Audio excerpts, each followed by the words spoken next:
Tá. Muito bem. Muito bem, pessoal. Mais uma vez, boas-vindas a todos. Pelo que eu vi de vocês, a maior parte tem pouca experiência ou já faz algum tempo que tomou um curso de epidemiologia. Dissemos, a nossa premissa será que vocês são, de fato, neófitos no assunto e vamos tratar dos conceitos mais básicos. Tá? Fiquem à vontade para me interromper, para fazer perguntas.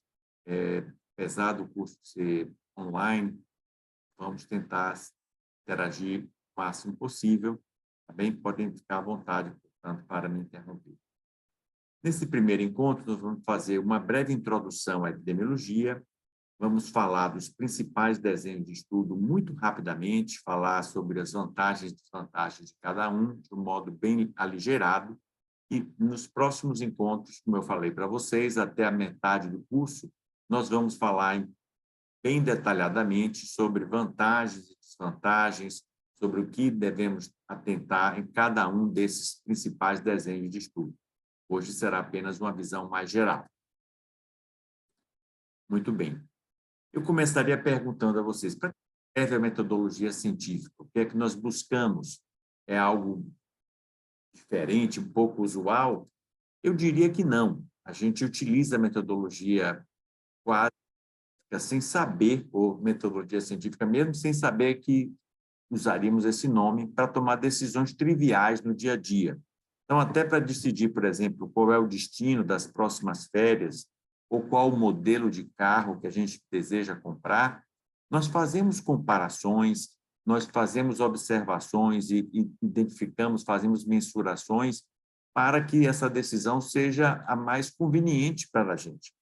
E, nesse processo, nós empregamos os mesmos diretrizes da metodologia científica, mesmo que a gente não desse essa denominação. Se, por um lado, a gente utiliza critérios e não quer tomar determinadas decisões sem fazer uma avaliação bem balanceada, imagine quando nós temos decisões que implicam em impacto na vida das pessoas, como, por exemplo, quando a gente se pergunta qual é o melhor tratamento para um paciente com pneumonia. Então, numa situação como essa, é imperativo que nós utilizemos uma metodologia imparcial e robusta para que essa decisão seja tomada baseada em evidências e não numa impressão subjetiva. Então, basicamente, a metodologia científica, como nós vamos ver adiante, é a utilização de parâmetros de um processo sistemático através do qual nós buscamos tomar uma decisão mais abalizada, em vez de tomar somente uma decisão baseada numa impressão subjetiva ou numa preferência pessoal. Não que a gente não possa usar a intuição para tomar decisões, mas, de fato, a gente não gostaria de usar a intuição ou usar preferências pessoais para tomar decisões que impactem na vida das pessoas ou dos pacientes, ou mesmo na saúde pública. Quais são essas etapas? O que é que envolve o processo de metodologia científica? Quais são os requisitos? Primeiro, toda vez que a gente está analisando, desenvolvendo um processo científico, nós estamos sempre fazendo comparações entre diferentes opções. Aqui, no exemplo trivial que eu falei do dia a dia, de comprar um carro ou de fazer uma decisão sobre onde passar as férias, a gente está comparando, às vezes, se vai comprar um carro novo ou usado, ou se vai passar as férias num destino no Brasil ou no exterior, ou coisa que o valha. Numa situação de saúde pública ou de saúde de paciente, não raro a gente está querendo decidir qual é a melhor medicação, se é um fármaco X ou se é Y, ou qual é o melhor tipo de dieta para obter uma perda de peso, se é uma dieta A ou B. Então, essas opções terão que ser comparadas para que a gente tome uma decisão baseado, de fato, no que é melhor ou mais adequado. E aqui vem um segundo aspecto. Nessas comparações do processo científico, nós precisamos escolher parâmetros adequados para fazer essas comparações. Então, voltando ao exemplo trivial, na compra de um carro novo ou usado, a gente vai usar o parâmetro preço. Se é preço que lhe interessa, provavelmente um carro usado vai ser mais conveniente, né? Se você quer escolher um destino para as suas férias, que vai interessar aí é quanto tempo de férias você tem, quanto tempo você leva para se deslocar, qual é a sua preferência, se você gosta mais de ir para um lugar nas montanhas ou na praia, ou coisa que o valha. Então, esses são os parâmetros que são relevantes. Já para escolher uma medicação para tratar um paciente, você vai ter que avaliar parâmetros como eficácia, mas não só eficácia, mas também toxicidade. Não adianta escolher uma medicação que é mais eficaz se ela é mais tóxica ou se o seu paciente está mais fragilizado. Outras coisas que podem ser importantes para ser levadas em consideração na escolha do tratamento é o custo, às vezes a posologia, a comodidade de usar uma medicação via oral versus uma medicação endovenosa e assim por diante. Então, nem sempre a escolha desses parâmetros é tão trivial, é importante que a gente esteja certo e nós estamos escolhendo os parâmetros que nos interessam, que são relevantes para a escolha em questão. Além disso, uma vez definido que comparações você vai fazer, quais são os parâmetros que você vai comparar, é importante definir como é que você vai medi-los. Então, se você vai estudar um teste, qual é a precisão desse teste? Se você vai avaliar, por exemplo, se um paciente está bem controlado para diabetes, você pode tanto usar uma glicemia de jejum, como pode usar uma hemoglobina glicada, que é um exame que vai lhe dar mais informações. Quando você escolhe o teste, é importante que haja um laboratório central com um protocolo padronizado para que o teste seja feito com todo rigor. É preciso também verificar se os aparelhos estão calibrados, para que não haja erros nessas mensurações. Além disso, existem situações, não raro, em que o desfecho que nós queremos medir é subjetivo, e é muito mais complicado do que, por exemplo, medir glicemia ou medir colesterol. Às vezes a gente está interessado em medir dor. Dor você não pode medir simplesmente com uma dosagem sanguínea, você quer medir ansiedade. Nessas situações, a gente pode lançar mão de scores, né? São maneiras de você atribuir números para a intensidade de determinadas perguntas e, no final, você ter uma informação que seja um pouco mais comparável. E, por fim, mesmo quando você tem bons testes, mesmo quando você está seguro e você está medindo de maneira adequada, o observador deve ser imparcial. Às vezes, a única maneira de você garantir que o observador está sendo, de fato, imparcial é fazendo mascaramento.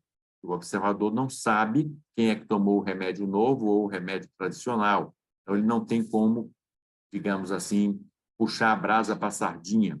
É importante também que você treine as pessoas que vão fazer as medições para que eles façam sempre da mesma maneira. Então, observem que a metodologia científica traz sempre, repetidamente, os mesmos conceitos de padronização, de fazer as coisas de maneira sistemática e de fazer as coisas de maneira imparcial. Então, são sempre essas coisas que você vai estar buscando em qualquer tipo de estudo, apesar das diferenças de objetivos ou de áreas de interesse. E, por fim, quando você já fez todas as medidas e que você vai fazer a análise desses dados e depois interpretá-los, é preciso distinguir o que é significativo do ponto de vista estatístico do que é significativo do ponto de vista clínico. É preciso também considerar se aquilo que você está observando pode ser generalizado para todo mundo ou se vale apenas para aquela população. Então, tudo isso são cuidados que nós devemos ter. Isso será objeto de várias considerações ao longo dessas semanas que nós vamos nos encontrar e vamos voltar a esses tópicos de maneira repetida. Fiquem à vontade, como eu falei, para me interromper se quiser, se tiver alguma pergunta. Então, aqui vai alguns exemplos de questões que vocês podem imaginar se tem alguma relevância clínica. Por exemplo, ultrassonografia. Será que esse é um exame que tem precisão para diagnosticar apendicite aguda? Essa é uma pergunta, sobretudo, relevante se você tiver com suspeita ou se um parente seu tiver com suspeita de apendicite e um médico sugerir fazer uma ultrassonografia para diagnosticar. Você vai se perguntar de cara, é esse o exame correto? Esse exame, de fato, tem sensibilidade para apreciar esse diagnóstico? Um outro tipo de pergunta seria, será que o uso de antidepressivos reduz o risco de suicídio em pacientes com depressão? À primeira vista, eu diria que sim, mas há descrições de que pacientes, às vezes, estão tão deprimidos que, ao começar a serem tratados com antidepressivos, eles melhoram e, antes de ficarem antes da melhora total da depressão, eles podem se suicidar, porque eles estavam tão deprimidos que não tinham nem entusiasmo, digamos assim, de se suicidar. Então, há, às vezes, a observação de que, no caminho de melhorar, o paciente pode correr um risco aumentado de cometer suicídio. Olha que coisa inusitada. E uma questão mais trivial do tipo, será que a recomendação de usar aspirina diariamente, essa aspirina em baixa dose, de fato, traz um benefício para prevenir o risco de infarto agudo? Então, uma recomendação como essa pode parecer trivial, mas tomar uma medicação, mesmo que em baixa dose, para o resto da vida, não é algo simples. Tem alguns inconvenientes. E é preciso que a gente faça essa recomendação baseada em algum benefício concreto. Então, aqui são algumas dessas perguntas. A pergunta pode ter um significado ou um impacto maior em saúde pública. Então, nesse caso aqui, a gente está se perguntando não se há um benefício individual, mas um benefício coletivo. Então, a pergunta poderia ser, a mamografia é um bom teste para rastreio do câncer de mama? Em outras palavras, faz mais bem do que mal fazer mamografia em todas as mulheres? Ou a partir de que idade é que nós devemos fazer a mamografia? Outra pergunta geral, tabagismo passivo aumenta o risco de abortamento espontâneo? Será que a exposição a baixas doses da fumaça, do tabaco, pode causar malefício como esse? Uma outra pergunta interessante, será que o uso indiscriminado de probióticos é eficaz na prevenção do câncer de intestino grosso, de cólon? Será que isso pode ser recomendado como uma medida de saúde pública? Então, eu dei aqui para vocês exemplos de vários tipos de questões que vão precisar de uma abordagem sistemática para produzir uma resposta. E muitas vezes a gente tem dificuldades, mesmo com alguns estudos, de responder. Então, o que nós perguntamos é, se isso vale de fato ser investigado, como é que a gente pode responder essas questões? Né? Qual seria a estratégia para responder questões relevantes, seja na medicina individual, seja na saúde pública? A resposta é a pesquisa epidemiológica. Essa seria a maneira melhor, muito mais do que a observação isolada ou a sua intuição. E é interessante que, toda vez que a gente tem alguma alegação sobre causalidade, elas chamam muita atenção na mídia. Vou só mostrar para vocês alguns exemplos. Aqui essa manchete destacava ou se perguntava se o uso de laptops, né, de notebooks, por adolescentes e homens, pode baixar a contagem espermática. Porque, como o nome mesmo diz, laptop, porque o computador geralmente é apoiado no seu colo. E aí tem uma ventoinha que dissipa o calor que é gerado pelo processador, e isso fica aquecendo a genitália, no caso de homem, da genitália masculina. E a natureza colocou os testículos no saco escrotal para que eles fiquem cerca de 1 grau abaixo da temperatura corporal, porque a espermatogênese acontece na temperatura um pouco mais baixa do que a temperatura do nosso organismo. Então, apesar da natureza fazer todo esse esforço, quando você coloca uma ventoinha quente por horas e horas na sua genitália, isso pode ter um impacto e reduzir a sua contagem espermática.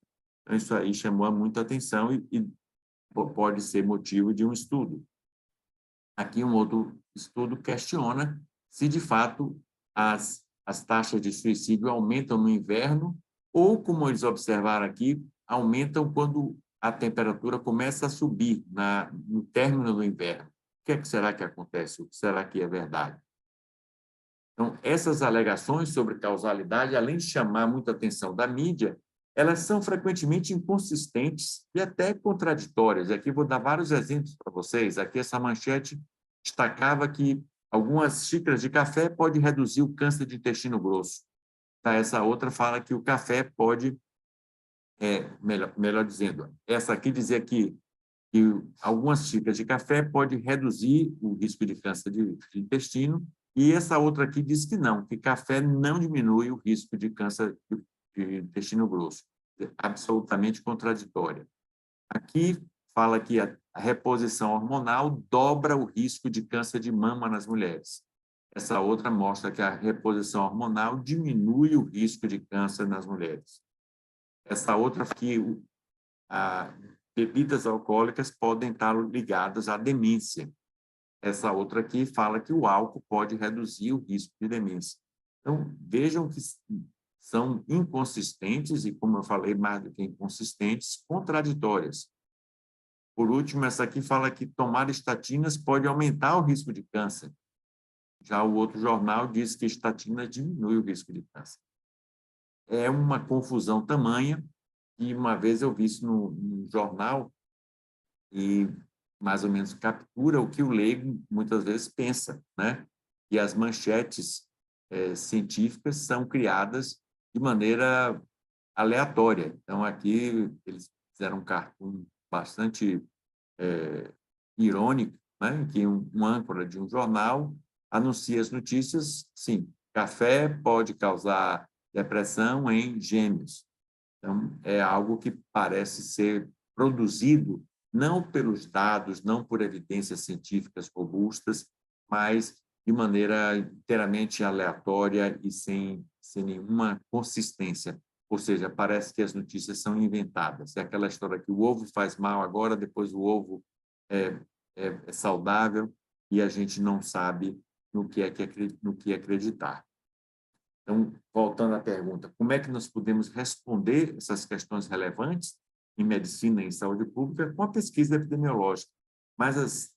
Ou seja, sem a epidemiologia, a gente estaria completamente perdido, mas às vezes a gente se sente que, mesmo com a epidemiologia, nós estamos aparentemente perdidos, porque não é fácil fazer estudos bem feitos, não é fácil medir as coisas na natureza, e nem sempre a gente consegue chegar à resposta certa. Tem muitas chances de erro, como a gente vai ver com muito detalhe ao longo de todo esse. Alguma pergunta? Vamos lá. Então, diante disso, a gente pode se indagar. Quem garante que uma alegação sobre causalidade é verdadeira? Será que porque saiu num jornal famoso? Será porque saiu numa revista científica de reputação? É verdade? Quem disse que os estudos epidemiológicos podem estar errados? Esse fato deles serem baseados nesses princípios que eu apresentei para vocês garante que eles estão certos? Um estudo epidemiológico pode tirar conclusão equivocada? Como reconhecer se o resultado de um estudo está incorreto? Muita gente me pergunta, tem algum checklist, tem alguma maneira, tem algo que a gente possa identificar num estudo para concluir se ele está correto, se as conclusões são corretas ou não? Mais frequentemente, dizem que basta bom senso. Se a gente tiver bom senso para avaliar um artigo ou um trabalho, isso é suficiente para a gente julgar. Então, será que o bom senso somente dá para a gente fazer um julgamento e interpretar o trabalho científico? Então, tudo isso a gente vai revisitar adiante e vocês vão, ao longo do curso, tirando as suas próprias conclusões. Nesse momento da nossa aula, eu apresento para vocês a definição que eu acho mais precisa do que é epidemiologia. Seria o estudo dos fatores determinantes da frequência e da distribuição das doenças em populações, e eu complemento, para fazer intervenções visando prevenir ou controlar agravos. Então, de maneira resumida, se a doença não ocorre aleatoriamente, vamos tentar identificar quais são os fatores que fazem com que aumente o risco ou diminua o risco dessas condições.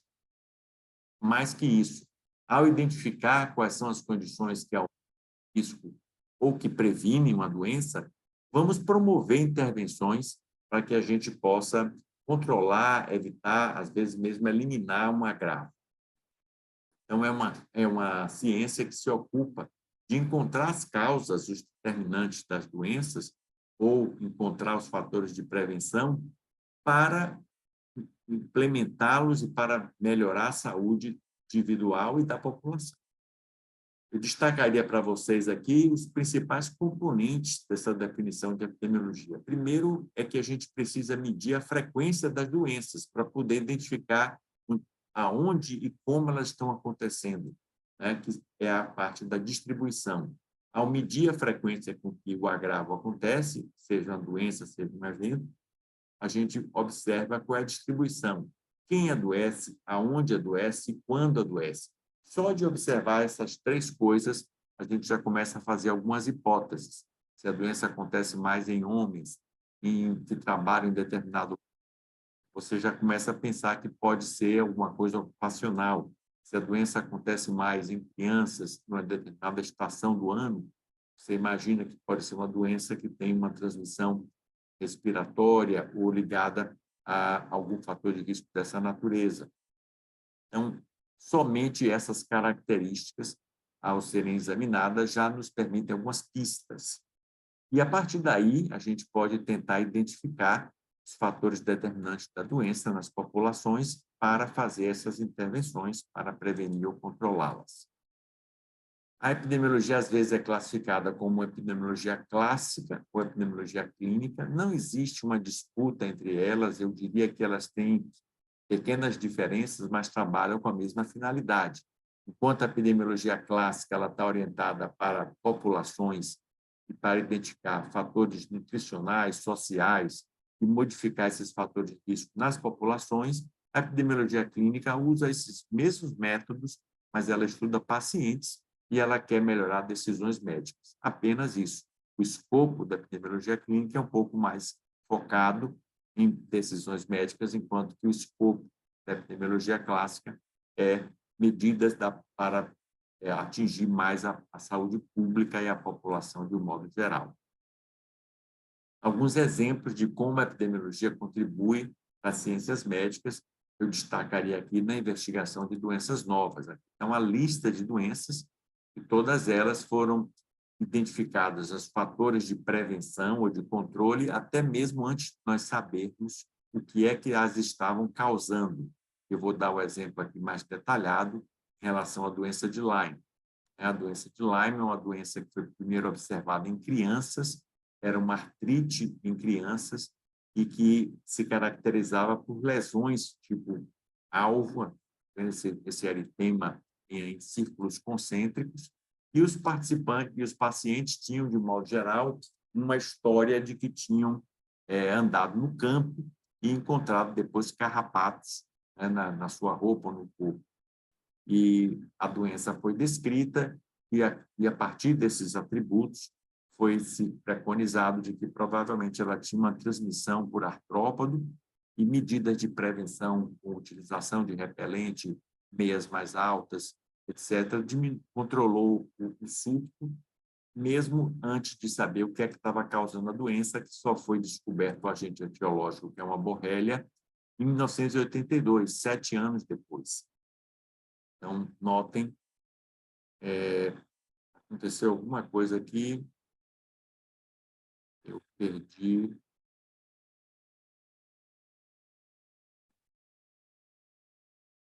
Vocês estão vendo a minha tela? Sim. Aconteceu, eu perdi a tela aqui, peraí. Voltei. Então, notem que tem um link aqui que está tirando a minha tela do ar. Só um minutinho.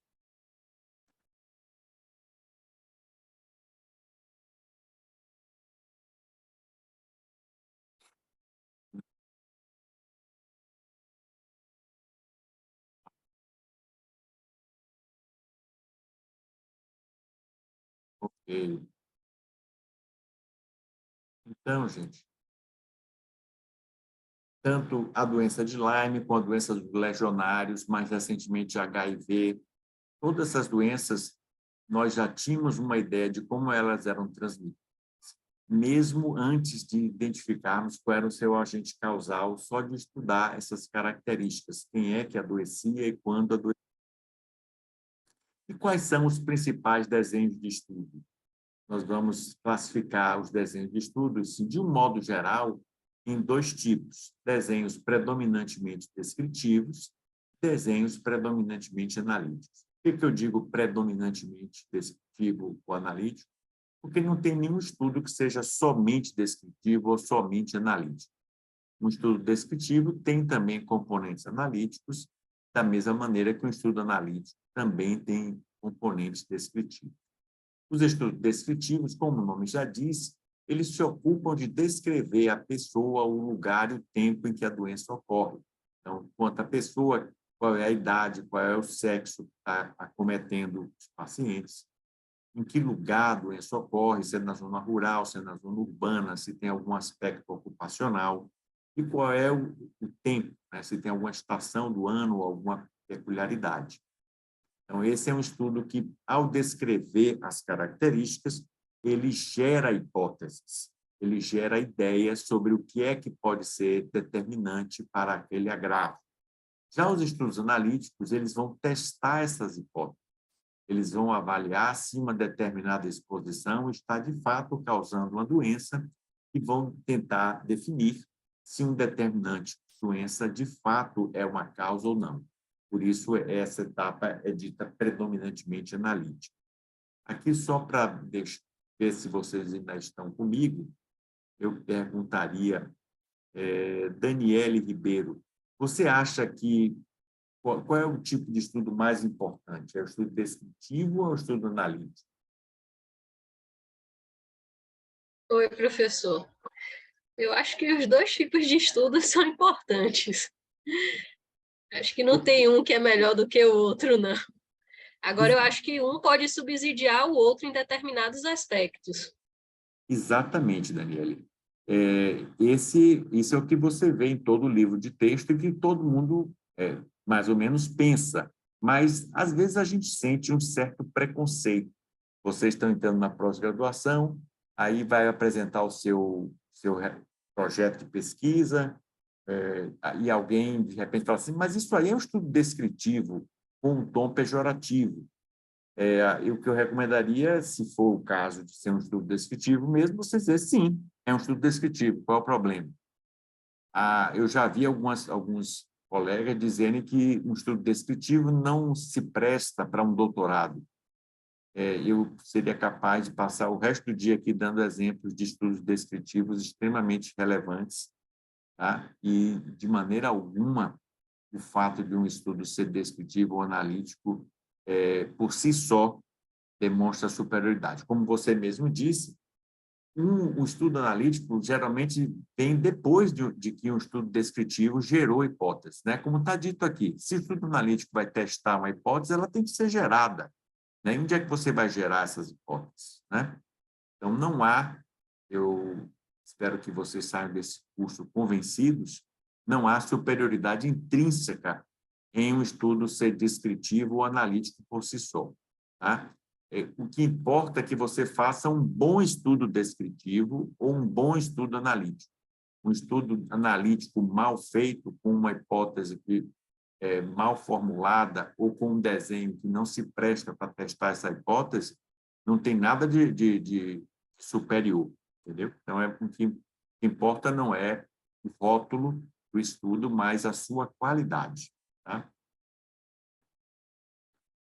Então, vamos olhar com mais detalhe alguns exemplos de estudos descritivos. Partindo aqui de um estudo descritivo muito simples, que é o estudo chamado Estudo de Correlação de Populações. Para fazer esse estudo, gente, vocês não precisam nem sair de casa. Vocês podem entrar num banco de dados e fazer o que esse indivíduo fez aqui, que é correlacionar os dados de incidência de câncer de intestino grosso em mulheres e consumo per capita de carne. Tá? Então, ele pegou esses dados populacionais, provavelmente do Banco Mundial, e encontrou isso aqui, ó. uma coisa muito interessante. Países como a Nova Zelândia, os Estados Unidos e o Canadá, que têm um consumo médio de carne por pessoa alto, tem também taxas altas de câncer de colo. Países que têm taxas baixas, médias de consumo de carne, têm taxas baixas de câncer de colo. E países que têm taxas intermediárias de câncer de colo têm consumo per capita de carne intermediário. Então, uma correlação muito interessante entre consumo médio de carne e incidência de câncer de intestino.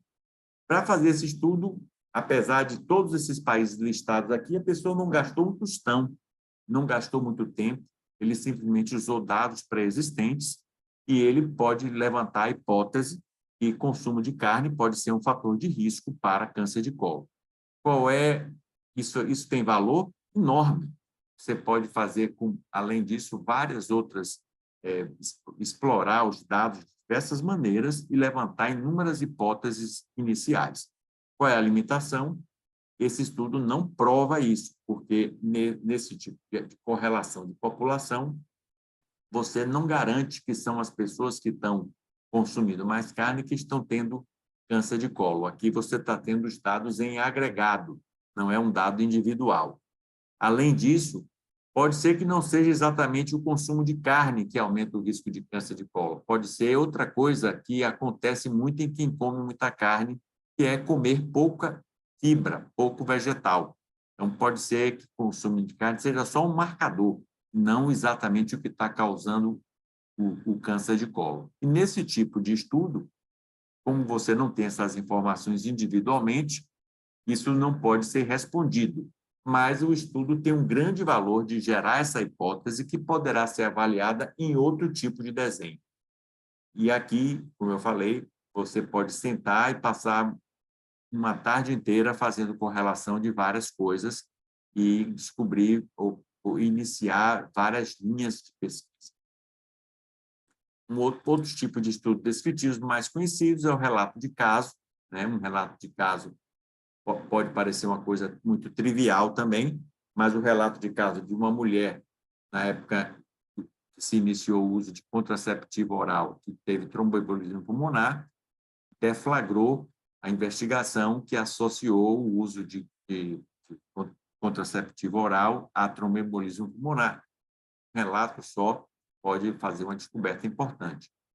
Você pode ter, em vez de um relato de um caso, uma série de casos. Isso é muito útil para identificar doenças novas ou para identificar surtos epidêmicos. E aqui vem exemplos variados, como a própria epidemia de HIV, a própria pandemia recente de Covid, né? Uma série de casos é que, primeiro, aponta para a ocorrência de um novo surto.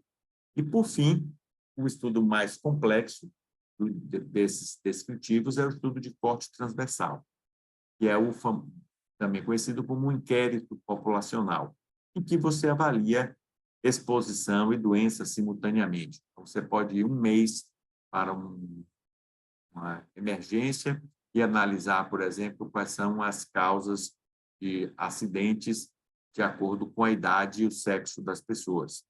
Você pode também analisar qual é a soroprevalência de hepatite B em mulheres que atendem um pré-natal. E por aí vai. Existem inúmeras possibilidades. Então, esses são os principais estudos descritivos. Aqui alguns exemplos de estudo de corte transversal.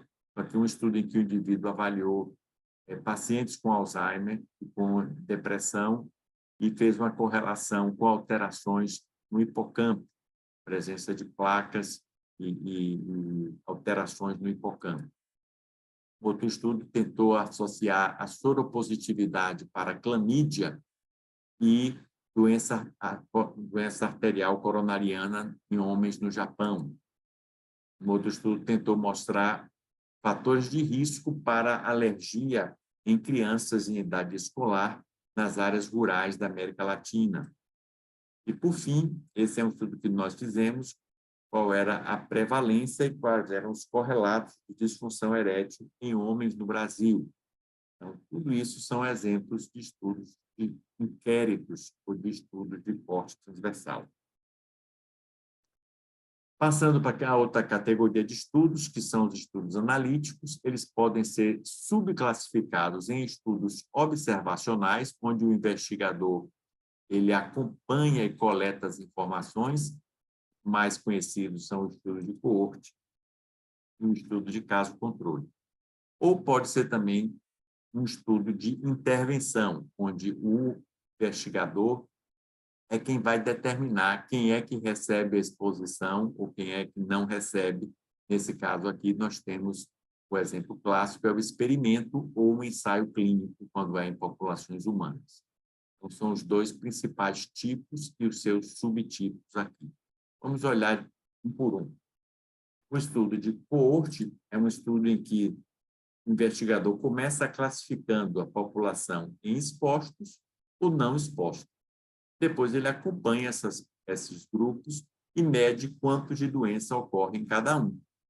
Então, esse é um estudo geralmente chamado de prospectivo. E aqui poderia ser, por exemplo, se você quer entender qual é o malefício do tabagismo, você pode pegar fumantes e não fumantes e acompanhá-lo durante algum tempo para ver que tipo de doença pode estar acontecendo. Pode ser doença pulmonar, pode ser algum tipo de alteração que você tiver interessado. Pode ser atividade física. Então, o grupo de expostos vai ser pessoas que têm atividade física, o grupo de não expostos são pessoas que são sedentárias. E aqui pode ser doença coronariana. Então, tem um sem número de estudos que podem ser feitos dessa maneira. O investigador classifica a população exposta ou não exposta e acompanha. Alguns exemplos aqui de estudos de coorte. Olha só que interessante. Esse aqui o investigador avaliou se o uso de gravata pode aumentar a pressão ocular. Então, ele fez isso como ele não podia fazer um ensaio clínico, porque ele suspeitava que isso era algo detrimental, algo que ia fazer mal. Ele pegou uma coorte de homens que usavam gravata, uma coorte de homens que não usavam, e acompanhou para ver se um grupo apresentava mais aumento de pressão intraocular do que o outro. Esse estudo foi publicado no Jornal de Glaucoma em 2005. Aqui um outro estudo interessante, olhem só, avaliando se a asma brônquica é um fator de risco para cárie dentária. Então, olha só, aqui a exposição, gente, é ter asma. Então, crianças que tinham asma eram consideradas expostas. E crianças que não tinham asma eram consideradas não expostas. E elas eram acompanhadas para ver se um grupo tinha mais cárie dentária do que o outro. A hipótese é que, por ter asma, essas crianças respiram mais pela boca, ressecam mais a boca, alteram a microbiota oral, e isso pode aumentar o risco de cárie. Olha que estudo também interessante. Aqui um outro estudo típico de coorte populacional, era um estudo EPIC, estudo europeu, onde um número grande de pessoas eram entrevistadas e tinham o seu hábito alimentar determinado. Depois eram classificadas em pessoas que comiam muita carne, pouca ou quase nada ou nenhuma. E depois elas eram acompanhadas ao longo de anos para ver qual era o risco de desenvolvimento de câncer de estômago e esôfago. Então, aqui, mais uma vez, um exemplo de um estudo de coorte. O outro tipo de estudo observacional é o estudo de caso-controle. Este estudo é interessante porque ele vai ao contrário. Ele começa de pessoas com a doença, que são os casos, e pessoas sem a doença, que são os controles. E a pergunta que nós fazemos é: o que é que os casos têm de diferente dos controles? O que é que os fez adoecer? Então, você vai no passado e vê se eles tinham ou não determinada exposição. Então, o estudo de caso-controle ele tenta reconstruir o que aconteceu. Ele parte dos casos de doença e vai perguntar no passado se esses casos tinham determinada exposição e comparam a um grupo controle. Vamos ver aqui alguns exemplos de estudo caso-controle. Então, aqui, fatores de risco para descolamento de retina. Então, essa é uma doença rara, o indivíduo vai fazer estudo caso-controle. Quem serão os casos? Pacientes com descolamento de retina. Esses são controles, pessoas que não tiveram descolamento de retina. E aí você vai perguntar no passado por algumas características que você suspeite sejam fatores de risco. Trauma, história familiar, o que quer que você ache que seja importante.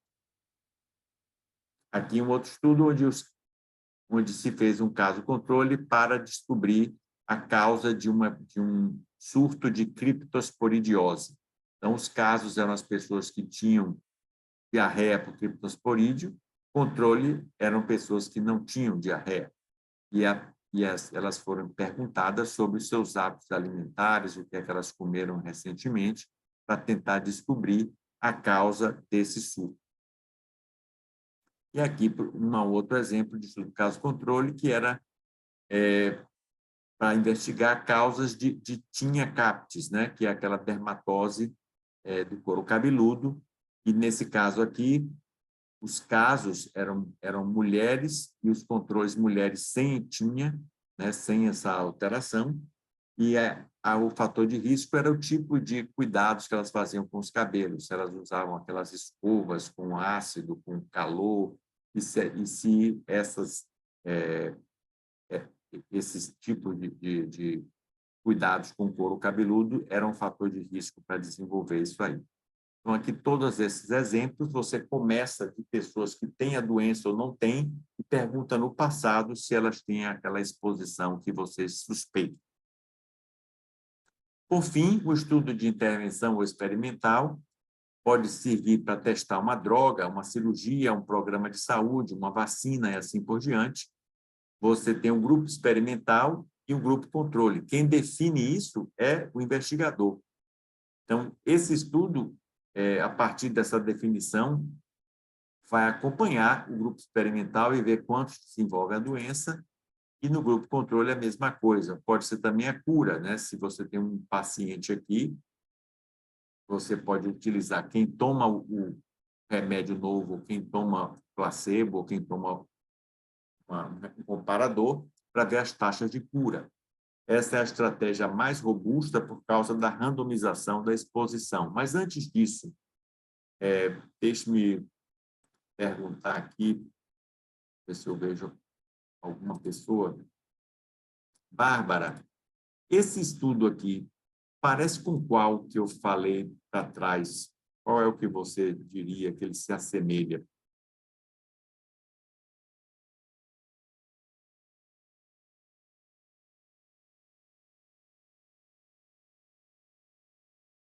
Oi, Bárbara.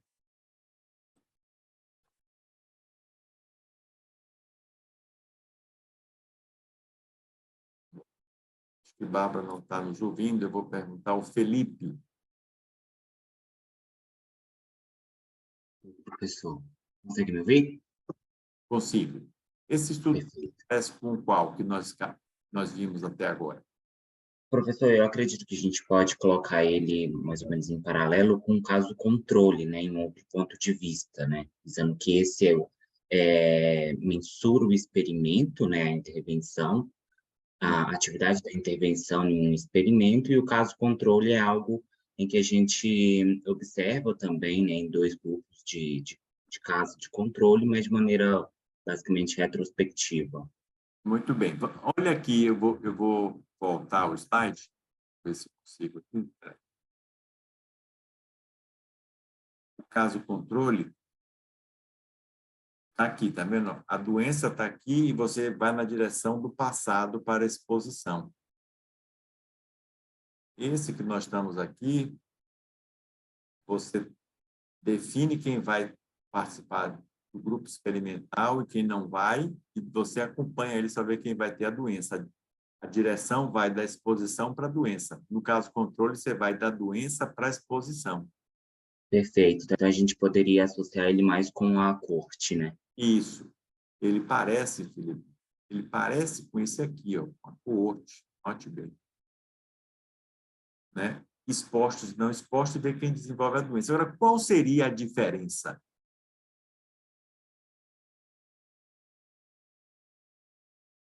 Esse grupo postos aqui, no que é que ele é diferente do grupo experimental? Talvez a intervenção, né? O uso da intervenção. A intervenção, porque aqui no estudo observacional, o grupo de expostos são tabagistas ou não tabagistas. Não foi você quem mandou esse grupo fumar e o outro não fumar, ou esse grupo ser sedentário, tomar um remédio ou outro. Aqui é uma escolha, você é um observador. A escolha foi feita pelos próprios participantes. Já no estudo experimental, no ensaio clínico, é o investigador, por isso que eu digo, o estudo é dito de intervenção, é o investigador quem define. Ele, através, geralmente, de um sorteio, ele randomiza quem é que vai para o grupo, para a droga nova, quem é que vai para o grupo controle, que pode ser um placebo ou pode ser uma droga comparadora. Tá? Então, a única diferença, o estudo de intervenção, ele é uma coorte, só que é uma coorte onde a exposição é definida pelo investigador e não pelo participante. Tá?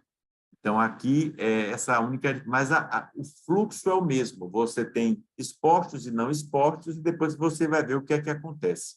A exposição aqui podia ser uma vacina, a exposição podia ser, por exemplo, um programa para a cessação de tabagismo.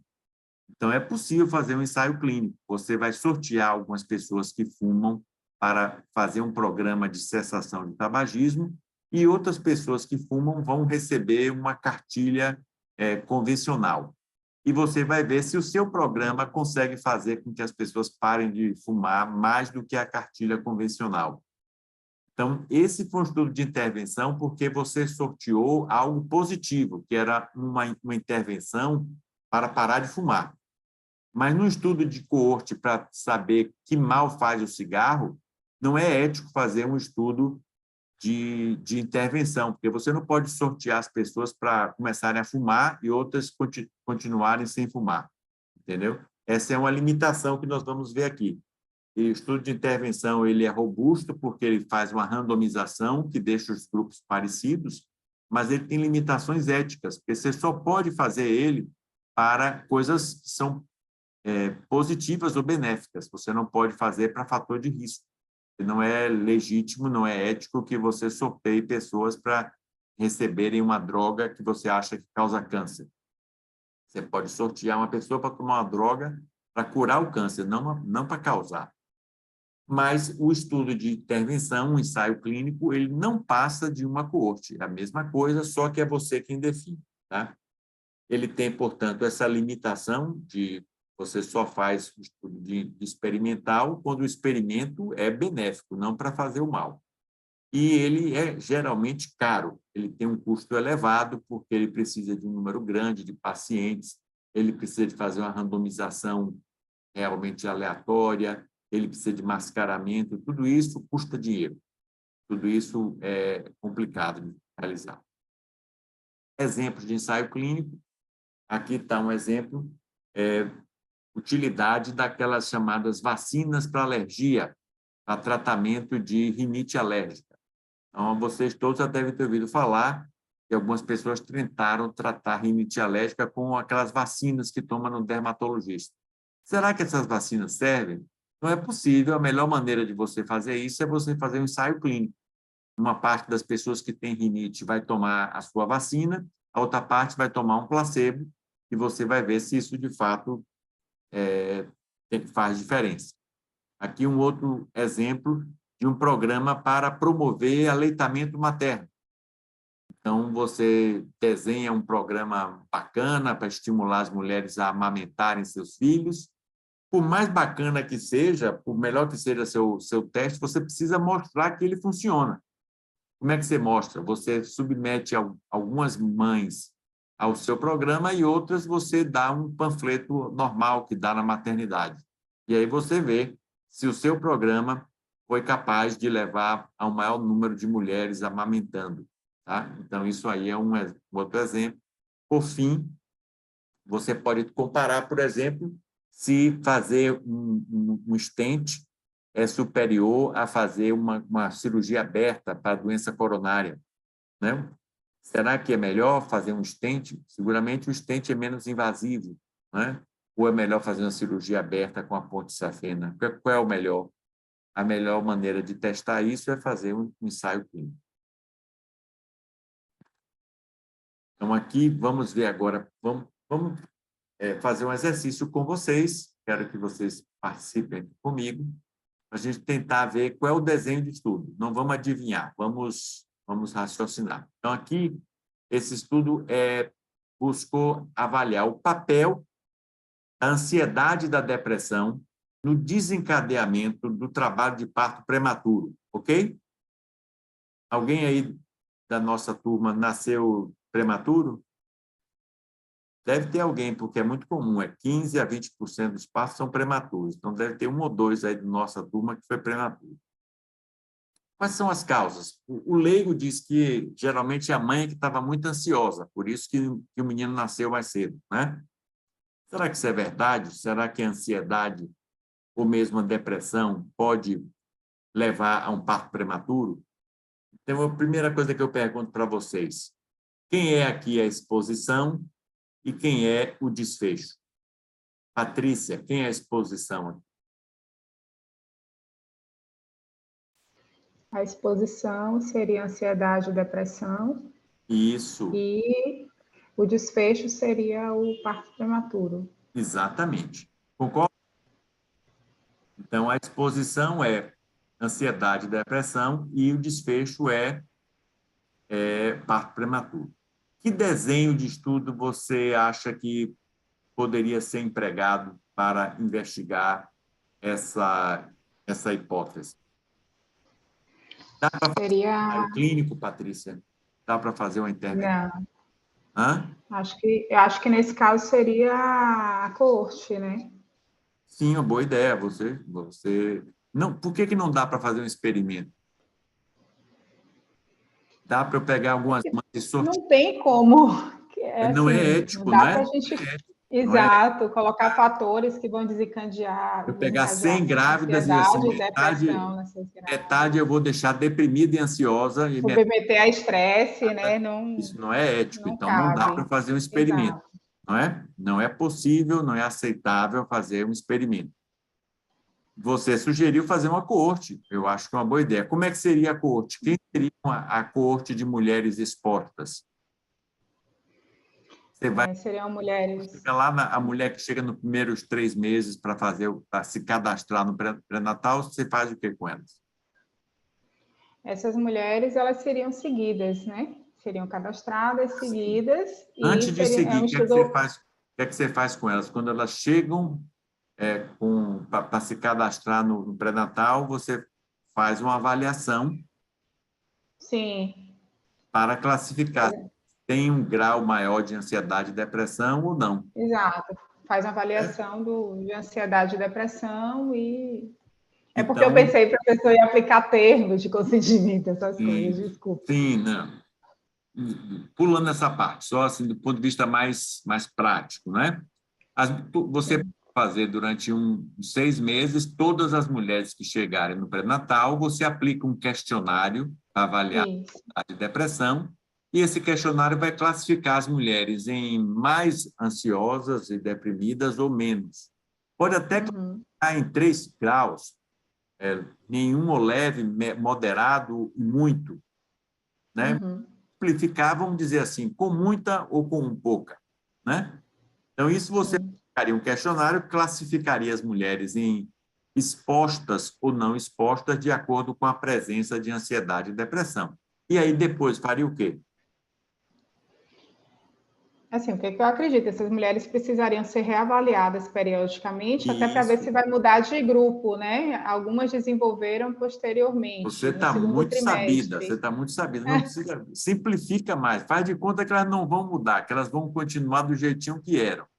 Digamos que elas, uma vez ansiosas, elas vão ficar assim mesmo. Pelo contrário, vai até aumentar mais, né? Mulher, Tá. à medida que a gravidez vai chegando, ela vai ficando mais ansiosa por conta da própria expectativa. Mas Então, seria avaliar se o período do parto, né? Se preenche isso, critério ou não de isso. prematuridade. Então, de todas as mulheres que você vê que forem cadastradas em 3 meses, você vai classificar elas em ansiosas ou não, e você vai acompanhar até o parto para ver qual é a quantidade de mulheres, qual é o percentual que vai ter parto prematuro. Se ansiedade, eu lhe falei que a taxa é em torno de 15%, né? Uhum. Se a ansiedade não tiver nada a ver, quantas mulheres com ansiedade vão ter parto prematuro? 15%, 15%. que já é o Mulheres esperado. que não têm ansiedade, 15%. Porque a ansiedade Uhum. não tem nada a ver com parto prematuro, certo? Sim. Se a ansiedade aumenta o risco, você vai observar alguma coisa maior que 15%. Do que 15%. 8, 20% das mulheres com ansiedade vão ter parto Uhum. prematuro, comparado com 15% das mulheres que não. Então, é isso aí mesmo, Patrícia. Muito bem. Ansiedade e depressão é a exposição e a doença é parto prematuro, o evento. E a gente pode fazer isso através de um estudo de coorte, ok? E foi isso que eles fizeram mesmo nesse estudo aqui, publicado em 2002. Quem tiver interessado pode pegar e ler para saber se de fato isso tem a ver ou não. Vamos ver outro exemplo agora aqui. Vamos ver aqui, Aline.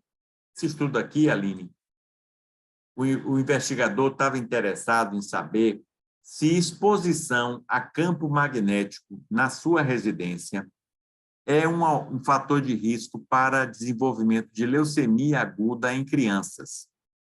Você sabe que a gente vive imerso em campo magnético.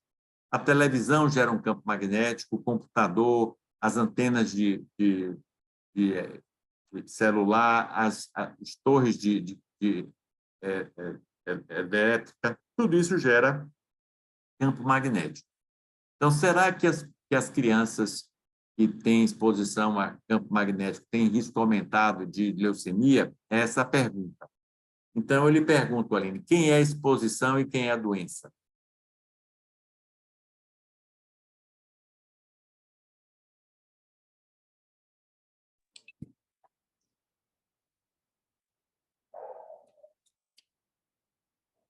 Oi. Estou ouvindo. A exposição, no caso, é o que o...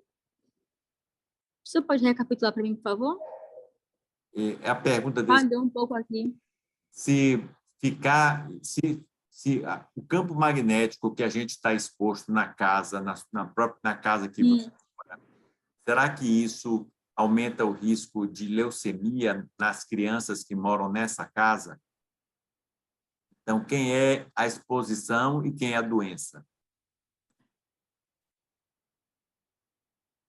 A exposição, no caso, é...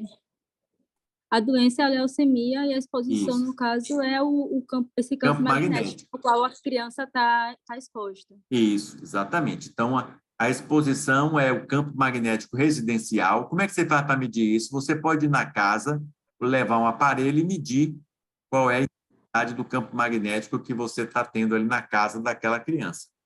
E a doença é leucemia, né? Qual é o desenho de estudo que você acha que a gente podia fazer? Dá para fazer um ensaio clínico?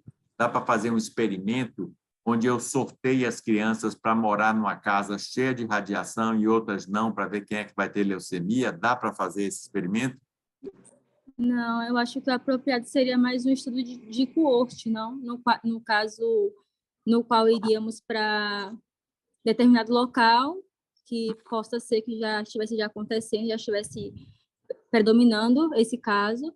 Aí, eu acho que apropriado seríamos que tivéssemos uma equipe para fazer um estudo de coorte e irmos até o local para fazer tipo uma entrevista, por exemplo, naquela vizinhança específica. Tudo bem. Uma coorte, todos estão acompanhando? Um estudo de coorte aqui, você teria que pegar moradores de uma área que fosse com muito campo magnético, uma área próxima de antena de TV, de torre de alta tensão, e pessoas que moram na área rural, que não tem nada disso. Porque, no caso, seria um número controle, né? Isso. E aí você teria que acompanhá-los depois, né? Como Patrícia fez no estudo dela, para ver quem é que tem o desfecho. Mas só que o desfecho de Patrícia era parto prematuro, que acontece em 15%. É um desfecho comum. O seu desfecho aqui, a sua doença, é leucemia aguda. Você sabe qual é a frequência de leucemia aguda? É da ordem de sei lá, 10 a 20 casos por 100 mil crianças. Então, você teria que ter uma coorte de 500 mil de crianças para você acompanhar. Então, dá para fazer uma coorte, mas você teria que ter um estudo gigantesco e muito tempo também, porque mesmo leucemia em criança, você teria que estudar uma criança do nascimento até 5, 8 anos de idade. Seria um estudo muito caro e difícil de fazer, porque essa doença é rara. Você teria que ter muita gente. Se você... Então, nesse caso, professor, Sim. seria mais apropriado, mais economicamente falando, fazer em um hospital específico? Isso. Aí qual é o desenho que você usaria nessa situação? Aí, no caso, seria o clínico, né? Um ensaio clínico, você tem que fazer a experimentação, que não é ética. Seria o caso controle. Como é que é o caso controle? Você pegaria no hospital crianças com leucemia, que seriam os casos, e pegaria crianças sem leucemia, que seriam os controles, e mediria qual é a exposição, qual é o campo magnético nas casas das crianças que tinham leucemia, comparado com qual é o campo magnético que tem na casa das crianças que são controle. Entendeu? Então, esse estudo é mais barato e mais rápido que o estudo caso-controle. Você partiria de casos de leucemia e controle sem leucemia para medir o campo magnético na casa que as crianças estavam morando desde o seu nascimento. Então, a gente segue aqui a ordem reversa do estudo de coorte por uma questão de tempo e de tamanho de grupo a ser estudado. A gente vai revisitar isso e dar mais exemplos adiante. Alguém quer... Professor, eu posso fazer uma pergunta? Diga, Patrícia. É uma pergunta meio boba, assim, mas só para Eu ficar bem adoro claro para pergunta mim. boba, é a que eu mais gosto. E assim, eu não tenho problema de perguntar, mas assim, quando o senhor começou a perguntar para ela, me veio a questão de geração de hipótese, né? Eu pensei, tipo assim, no corte transversal. O senhor pode Sim. comentar por que seria errado? Sim. Fez sentido para mim o caso controle, mas como foi isso que veio? Se o senhor me perguntasse, eu ia falar isso. Então, assim... Aqui, para fazer o estudo de corte transversal, ele seria mais exploratório. Digamos que você fazendo um inquérito numa cidade inteira, numa população inteira, você pega as perguntas de todo mundo e cruza depois. Tá? E aí começa a surgir hipótese. Aqui você já tem essa hipótese para testar. Então, eu quero especificamente testar essa hipótese. Então, já existe uma ideia de fazer um estudo com desenho analítico para já responder isso aí. Se você dissesse assim, eu não sei nada sobre leucemia em criança, como é que eu começo? Aí seria Vamos fazer o gerador de hipóteses. Para poder a gente perguntar tudo que nos ocorrer de importante, para a gente explorar e ver o que é que aparece. E o que aparecer, a gente vai hipotetizar para então investigar num segundo momento. Entendeu? Tá bom, professor, obrigada. Foi muito melhor do que você imaginava, não foi boba, não. Viu? Você vai ter que fazer outra pergunta boa, porque essa não entrou nessa categoria. Professor, obrigada pela gentileza. Diga. Então, o estudo de coorte e de caso controle, eles podem ser descritivos também ou eles podem ser analíticos? Eles são analíticos, eles já têm uma hipótese, porque você tanto agora quanto no anterior, você já tinha a posição que você queria investigar. Então, aqui, você queria saber já se campo magnético causa leucemia. No anterior, você queria saber se ansiedade leva a parto prematuro. Tá? Então, você já tem que fazer um desenho que analise se essa hipótese é verdadeira ou falsa.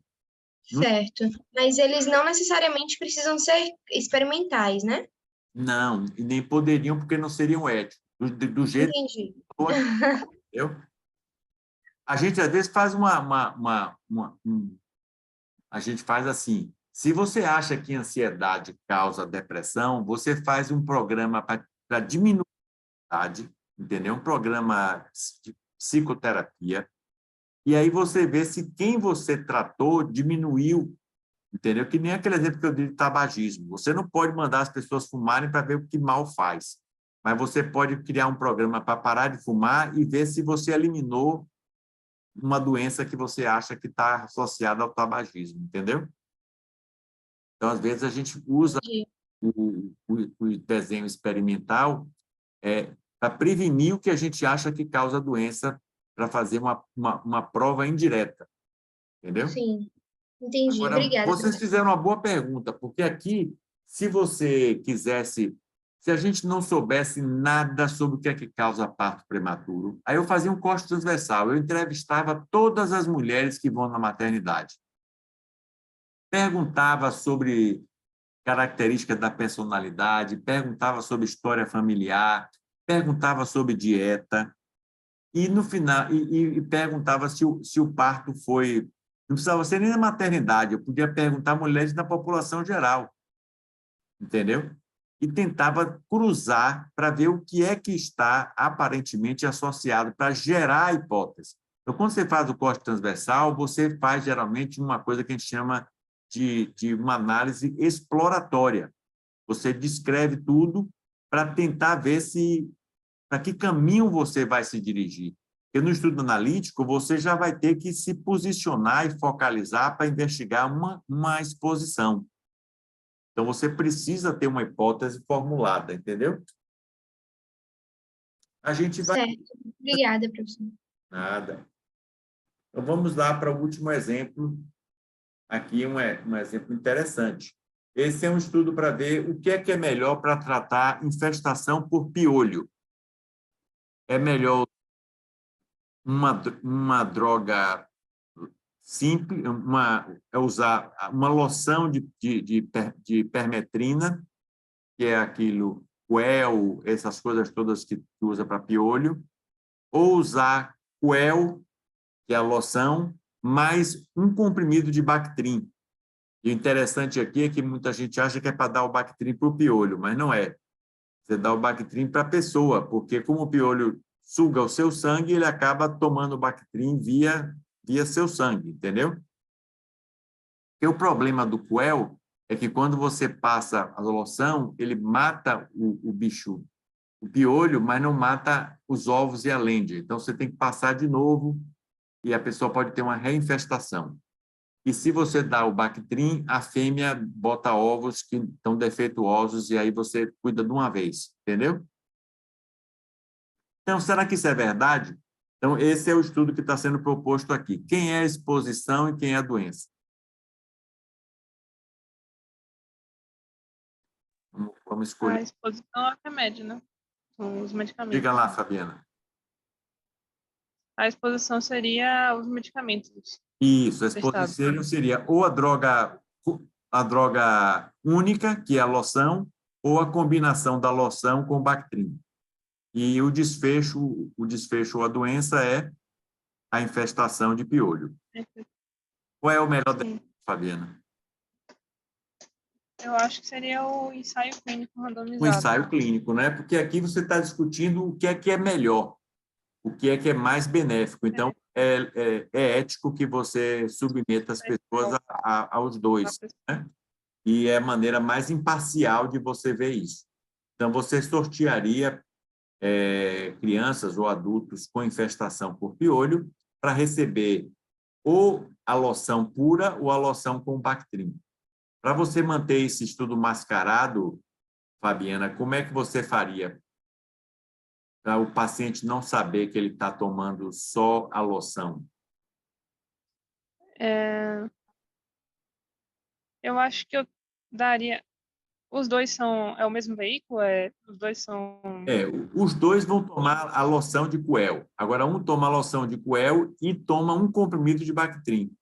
Como é que você faz para a pessoa que vai tomar só que está tomando o Bactrim? Talvez eu desse um comprimido de, sei lá, farinha. Isso, um comprimido de placebo. Você dá um comprimido de placebo, senão ele vai saber. Poxa, o outro está tomando. Aí ele Eu estou até adiantando uma coisa para vocês aqui. Se você tomar só a loção e o outro toma a loção e o comprimido, você fala, eu já estou tomando menos, eu vou passar um pouco mais de pente fino em casa, entendeu? Pode começar a agir diferente, entendeu? O melhor é Verdade. você, e também quem vai avaliar não pode saber. Então, o ideal é que a pessoa que vai tomar só a loção receba a loção, mas o comprimido de placebo. E quem vai tomar o Bactrim, toma a loção com o comprimido de Bactrim, mas são indistinguíveis, para manter o mascaramento do investigador e do participante, tá bom? Então, esse é o melhor desenho aqui, o ensaio clínico. Vamos adiante. Como é que a gente escolhe o melhor desenho, gente? Existe uma preferência? Eu só gosto de fazer ensaio clínico, porque a doutora Ete disse que é o mais robusto, eu só gosto do melhor. Eu só gosto de fazer estudo de caso controle, porque ele é mais rápido. Eu só gosto de fazer de coorte, porque ele segue a história natural da doença. Não existe uma preferência. A escolha do desenho depende da doença. Você lembra que eu falei para a Aline, Aline, sua doença é rara, leucemia em criança é muito raro.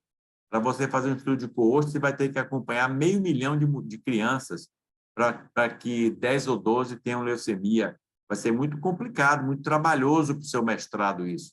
Você vai levar muito tempo, né?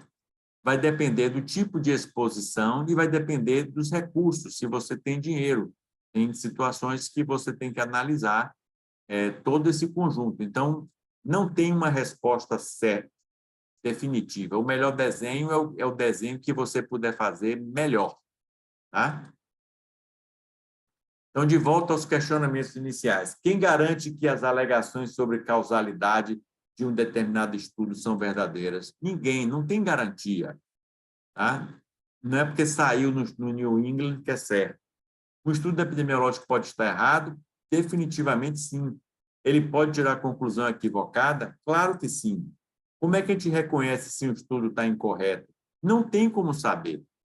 Não tem vara de condão, não tem um teste para você pingar no estudo e saber. O que você tem que fazer é desconfiar de tudo, desconfiar dos resultados, inclusive dos seus, porque tem gente que desconfia dos resultados só dos outros, do seu estudo, não. Você tem que desconfiar sempre, tem que ser sempre cético, tem que ter cuidado. O bom senso é suficiente? Não. O bom senso é necessário, mas a gente precisa se aprofundar no conhecimento do assunto e dos métodos para que a gente possa refinar o nosso bom senso, para que a gente possa educar a nossa percepção, ok? Para finalizar, eu falei para vocês que a gente vai estar sempre medindo coisas para fazer pesquisa. Eu costumo dizer que fazer pesquisa é a arte de medir. A gente está sempre medindo. E eu vou mostrar para vocês 2 tipos de medidas, né? Aqui a contagem simples, digamos, aqui são 2 bairros de Jequié, Joaquim Romão e Curral Novo. Tem alguém aqui de Jequié? Não, quase sempre tem. Jequié parece que vai dominar o mundo. Eu encontro com gente de Jequié em Paris, em São Paulo, em toda parte.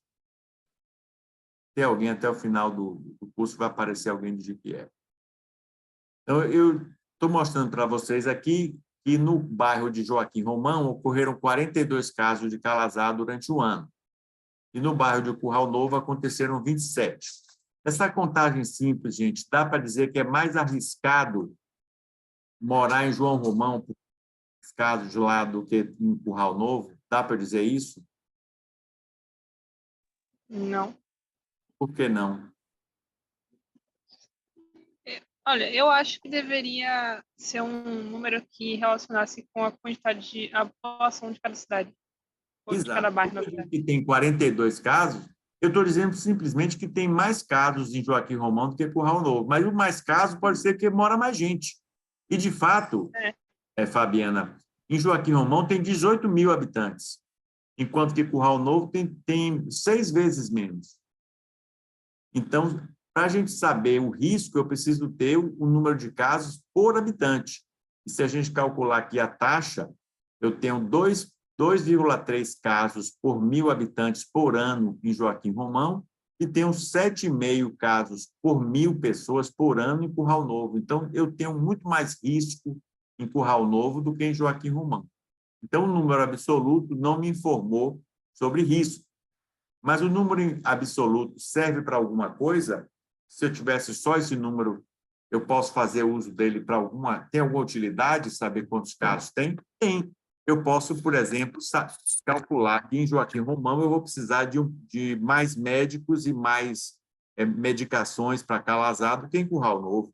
Então, para a gestão de saúde, o número absoluto serve. Mas para falar em risco, não. Ok? Outra medida que a gente usa é a incidência, que é essa medida que a gente acabou de calcular, que é o número de casos novos dividido pela população e num determinado período de tempo. Então, a incidência tem que ter sempre esse período de tempo. E a prevalência é o número de doentes, número de casos, pode ser novos ou não, pela população num determinado momento. Quando eu fui apresentado essas duas definições pela primeira vez, eu achei que era igual. Eu achei que era só um jogo de palavras, mas eu vou mostrar para vocês que essas coisas são bem diferentes. Vamos comparar aqui nessa tabela. Quem é o numerador da incidência? Casos novos. Você só conta casos novos. Quem é o numerador da prevalência? Todos os casos. Então, por exemplo, para diabetes, quando eu quero saber a incidência de diabetes por ano, eu só pego os casos novos. Então, tem poucos casos novos por ano de diabetes. Agora, quando eu quero saber a prevalência, eu pego todos os casos, os novos e os antigos. Como quem tem diabetes não deixa de ficar diabético, o número de casos novos e velhos é muito maior do que o número de casos novos. Então, esse número pode ser muito diferente um do outro. O denominador da incidência é a população sob risco. Na prevalência, é a população total. E, por fim, na incidência, o tempo é um intervalo de tempo, é um mês, é um ano, enquanto que a prevalência é naquele momento. Quando eu lhe digo qual é a incidência de diabetes, eu lhe digo, são 5 casos novos por 100.000 pessoas por ano. Qual é a prevalência de diabetes? É quantas pessoas têm diabetes hoje. É em torno de 8%. Então, são números bem diferentes. Então, a incidência, a prevalência é simplesmente, gente, se vocês quiserem falar em português puro e simples, é qual a proporção da população que tem a doença. Então, se eu lhe perguntar qual é a prevalência de hipertensão na Bahia, o que é que eu estou lhe perguntando? Qual é a proporção das pessoas da Bahia que têm hipertensão? Que na população adulta é em torno de 20% a 25%, é muita gente. O que é que vai aumentar ou diminuir a prevalência? A incidência. Quanto mais casos acontecem, mais a prevalência aumenta. Mas também a duração. Então, para diabetes, para hipertensão, como são doenças que vão durar a vida inteira, a prevalência tende sempre a crescer. Mas se eu lhe perguntar qual é a incidência de resfriado comum, o número de casos novos é grande, mas ninguém fica resfriado o tempo todo. Fica resfriado e fica bom. Então, a proporção de pessoas com resfriado comum nunca cresce muito, porque esses números as pessoas não ficam com resfriado para o resto da vida. Então, para que serve a prevalência? Para planejamento em saúde, mas não presta para estudar causa de doença.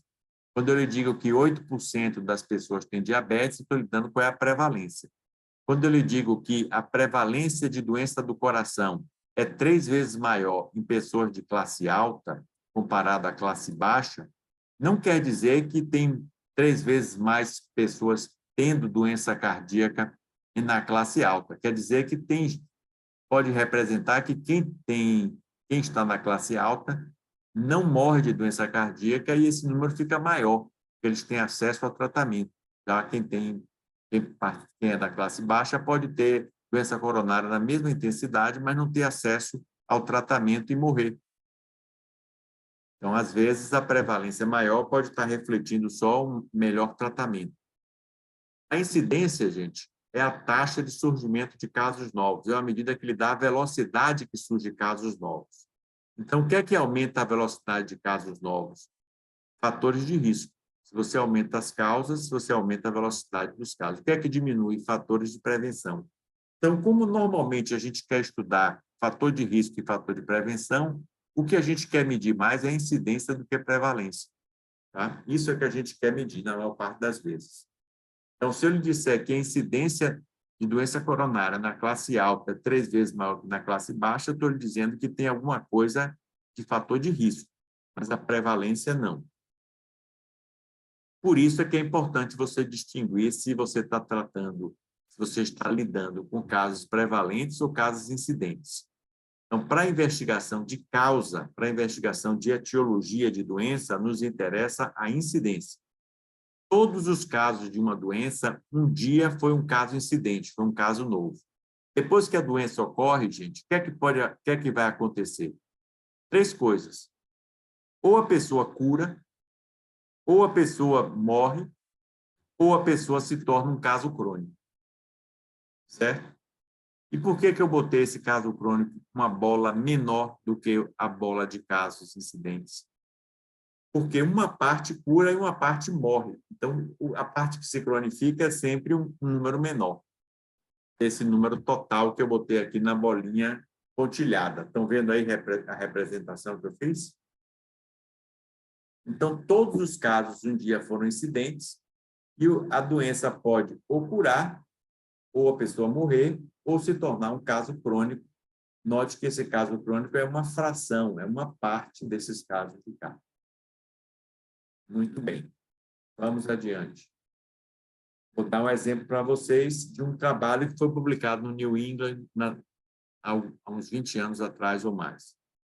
O indivíduo publicou que determinada forma de leucemia tinha com uma frequência elevada, sei lá, 20%, um HLA-X, marcador.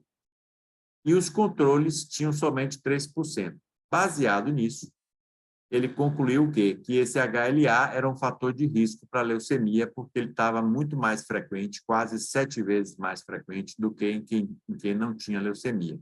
Ok? Só, gente, que esse estudo foi feito com casos prevalentes, ou seja, casos novos e casos antigos. O certo é você fazer estudo só com casos novos. Quando ele pegou só casos recentes de leucemia, ele observou que o HLA-X acontecia em 3% dos casos de leucemia e 3% dos controles. Então, o que acontecia, na verdade, é que quem tinha esse HLA-X, se tivesse leucemia, sobrevivia mais. Então, esse era um marcador, na verdade, de sobrevida, e não um marcador de maior risco. Então, quando você estuda os casos prevalentes, você perde essa visão. É importante, portanto, a gente distinguir se o estudo fez uso de casos incidentes ou de casos prevalentes. Então, vamos fazer um exercício aqui. Se eu incluir no meu estudo pacientes com lúpus eritematoso sistêmico, todos que estão sendo acompanhados no ambulatório, eu estou falando aqui de casos incidentes ou de casos prevalentes?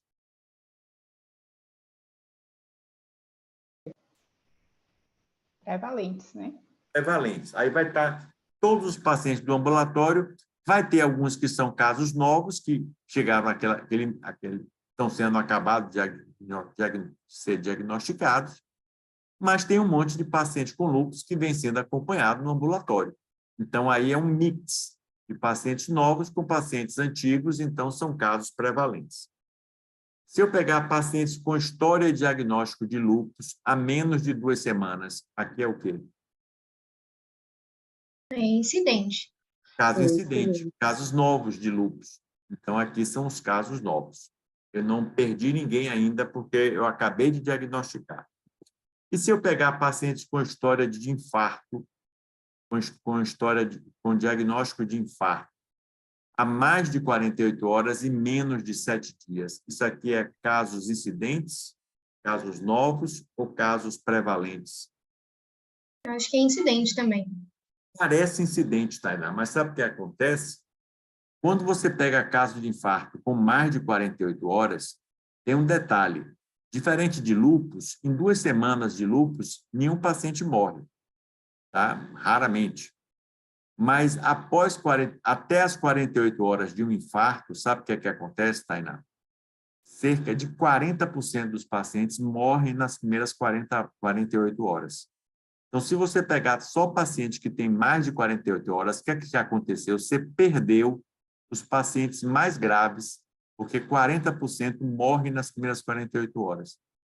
Então, você já está pegando sobrevivente, você já está pegando caso velho, já não são todos os casos, entendeu? Então, a incidência e prevalência, elas diferem não só no tempo, mas no desfecho, assim, digamos? O tempo de ser novo, na verdade, varia conforme a história da doença. O que você quer é incluir todos os casos da doença, você não quer perder, entendeu? Então, para uma doença que é mais arrastada, como lúpus, com 2 semanas de diagnóstico, você tem todo mundo, você não está perdendo ninguém. Mas com infarto, que é uma doença que tem uma dinâmica muito mais rápida, muitos pacientes, ou principalmente os mais graves, morrem antes de 48 horas. É a mesma coisa do próximo exemplo, que é meningite. Meningite é uma doença que é muito, muito aguda. Meningite meningocócica, ela mata em 4 horas. Então, se você pegar um paciente de meningite que tem mais de 48 horas, já é sobrevivente, já é um caso velho, porque a doença já teve um tempo enorme de história natural. E, sobretudo, os casos mais graves já podem ter ido a óbito e não vão entrar para o seu estudo, entendeu? Quando você estuda, se você só avaliar pacientes de infarto ou de meningite com mais de 48 horas de história, você vai descrever esses pacientes como uma doença leve, como uma doença que incomoda, mas que não mata tanto. Você vai ter uma ideia errônea, entendeu? Já se você pegar paciente com lúpus com 2 semanas de história, você não vai perder ninguém, você vai descrever pacientes lúpus como ela é mesmo. Entendi, professor. Entendeu? Então, quando a gente fala novo ou velho, esse novo ou velho não é somente uma questão temporal, de se é 2 semanas ou 48 horas, mas é da história da doença, do que acontece com aquela doença que você está estudando. Então, você precisa conhecer a história natural da sua doença para avaliar isso. Aqui é pacientes com história de diagnóstico de câncer de intestino grosso há menos de 1 mês. Você fala, poxa, 1 mês? Será que eu estou perdendo alguma coisa? Não, porque essa é uma doença que é muito arrastada. Então, até 1 mês de diagnóstico, não aconteceu muita coisa. Então, esses pacientes são aquela bola azul, é todo mundo, você não perdeu ninguém ainda. Lembra daquele gráfico? Eu vou mostrar ele de novo. E, por último, recém-nascido de mães que tiveram rubéola no primeiro trimestre. Ora, recém-nascido não tem coisa mais nova que um recém-nascido. Você vai dizer, isso aí é um caso incidente. Mas não é. Por quê? Porque mães que tiveram rubéola no primeiro trimestre, a maior parte aborta. Então, esses casos que você vai ver são sobreviventes da rubéola. Então, você não vai poder computar todos aqueles casos que evoluíram para um abortamento. Então, a gente precisa estar muito ligado no que é que a gente espera que aconteça no curso da história natural da doença para poder identificar isso aqui, Tainá. Eu quero a bola azul da esquerda, eu quero ver todos os casos, para eu fazer uma descrição bem exata do que é que acontece. Se eu pegar só esses recém-nascidos que nasceram, essa bola vermelha é quem sobreviveu, porque muita gente morreu, entendeu? Se eu pegar, no caso de infarto também, depois de 48 horas, ou a meningite, eu já perdi um monte de gente que morreu. Ou uma doença também que rapidamente evolua para cura, como resfriado comum. Se eu pegar um resfriado comum depois de 48 horas, muita gente já curou. Os casos mais leves eu não vou pegar. Entendeu? Então, o que você quer fazer questão é de incluir os casos para ter uma descrição exata de como eles se parecem nessa bola azul de cá. Você quer ver todo mundo, não quer ver só uma parte deles, para você não tirar uma conclusão baseada num subgrupo, em vez de tirar a conclusão baseada no universo daquela doença. Ok? A gente vai também retornar a esses conceitos ao longo do curso. Essa é uma aula um pouco comprida, vocês já devem estar cansados, eu pelo menos já estou, mais ou menos desse jeito aí.